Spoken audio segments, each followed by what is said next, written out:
Les témoins de Jéhovah.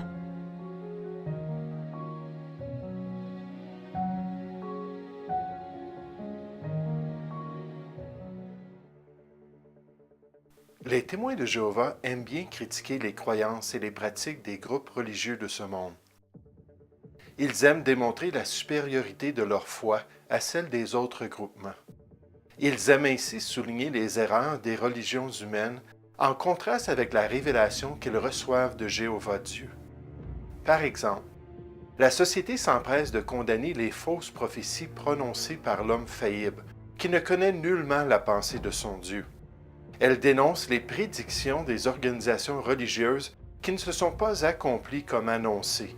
Elle dit donc: Ils ont émis ainsi prophétie sur prophétie, particulièrement depuis 1918.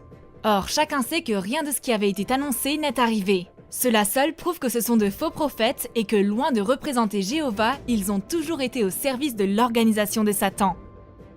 La société condamne donc les fausses prophéties des autres religions, en déclarant que ces prédictions démontrent que ces gens sont des faux prophètes et qu'ils servent en réalité l'ennemi même de Jéhovah, c'est-à-dire le diable ou Satan. La société déclare de même concernant l'invalidité du message de ces groupes. Leurs prophéties ne sont pas accomplies. Ainsi, ce sont de faux prophètes et on ne doit plus les considérer comme des guides sûrs. Elle réitère encore ce critère concernant le vrai ou le faux prophète. S'il est un vrai prophète, son message s'accomplira exactement comme il l'a prophétisé. S'il est un faux prophète, sa prophétie ne s'accomplira pas. La Société des témoins de Jéhovah a raison d'affirmer que l'accomplissement prophétique est le standard biblique pour démontrer la validité du message et du ministère d'un soi-disant prophète. Dans la loi de Dieu, la Torah de l'Ancien Testament, ce critère est ainsi décrit. Quand ce que dira le prophète n'aura pas lieu et n'arrivera pas. Ce sera une parole que l'Éternel n'aura point dite.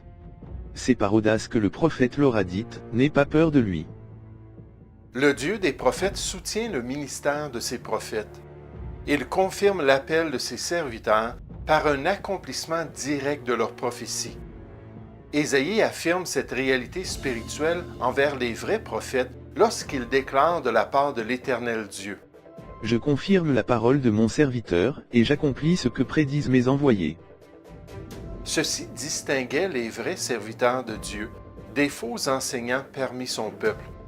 Ésaïe met même les prophètes au défi de démontrer qu'ils sont vraiment de Dieu en leur disant Qu'ils les produisent, et qu'ils nous déclarent ce qui doit arriver. Quelles sont les prédictions que jadis vous avez faites? Dites-le, pour que nous y prenions garde. Et que nous en reconnaissions l'accomplissement. Jérémie confirme ce critère biblique à son tour en disant: Si un prophète prophétise la paix, c'est par l'accomplissement de ce qu'il prophétise qu'il sera reconnu comme véritablement envoyé par l'Éternel. La Société des témoins de Jéhovah est donc véridique, en présentant ce standard d'accomplissement prophétique comme le vrai test de la validité du prophète. Le problème, c'est qu'elle n'applique pas ce même standard à sa propre organisation, puisqu'elle a prononcé plusieurs accomplissements prophétiques majeurs qui n'ont jamais eu lieu. D'après ses propres standards, elle se disqualifie ainsi en tant qu'organisme venant de Dieu. Voici les prophéties principales que les présidents de la société ont prononcées et qui ne se sont jamais accomplies. Charles Taze Russell a prophétisé le début du millénium pour l'année 1872, et évidemment, ça ne s'est pas produit.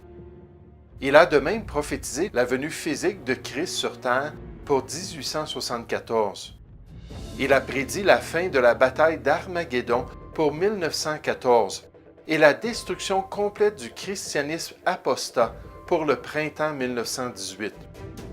Aucune de ces prophéties ne se sont accomplies. Le premier président de la Société des témoins de Jéhovah était un faux prophète qui, par conséquent, ne venait pas de Dieu. Le juge Joseph F. Rutherford, second président de la Société, prophétisant le début du millénium pour 1925. Il affirma qu'allait de même se produire la résurrection des patriarches Abraham, Isaac et Jacob pour la même époque. Lorsque ces événements ne se produisirent pas, il remit l'accomplissement de ses prophéties pour l'année 1926. Il prophétisa de même qu'une maison à San Diego, en Californie, nommée Beth Sarim, allait devenir la demeure éternelle sur terre des patriarches d'Israël. La résurrection des saints de l'Ancien Testament ne se produisit jamais. Et la maison Beth Sarim fut finalement vendue en 1948. Pendant la Deuxième Guerre mondiale, le président Rutherford prophétisa que les Allemands allaient détruire l'Angleterre. C'était le décret du Très-Haut. Ceci ne se produisit pas non plus, et l'absence de l'intervention divine démontra que le juge Rutherford n'était rien de moins qu'un faux prophète qui ne venait nullement de Dieu. Le président Nathan Knorr prédit que le millénium allait débuter en 1975, après la grande destruction des nations du monde durant cette année sanctifiée par Jéhovah Dieu. Cet âge d'or de l'histoire de l'homme ne s'accomplit pas, et ce président démontra à tous qu'il était un faux prophète qui ne venait nullement de l'Éternel Dieu. En conclusion, il faut noter que par association à ces faux présidents prophètes, la Société des témoins de Jéhovah est un organisme religieux fautif et ne venant pas de Dieu. C'est clair d'après le standard biblique. Elle a démontré à maintes reprises qu'elle n'est pas digne de confiance et d'être suivie.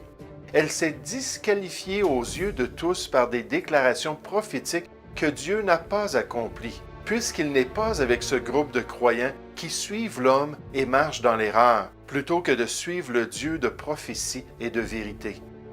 L'apôtre Pierre avait indiqué qu'il y aurait de tels groupes de faux enseignants qui introduiront des sectes pernicieuses, et qui, reniant le maître qui les a rachetés, attireront sur eux une ruine soudaine. Plusieurs les suivront dans leur dissolution, et la voie de la vérité sera calomniée à cause d'eux.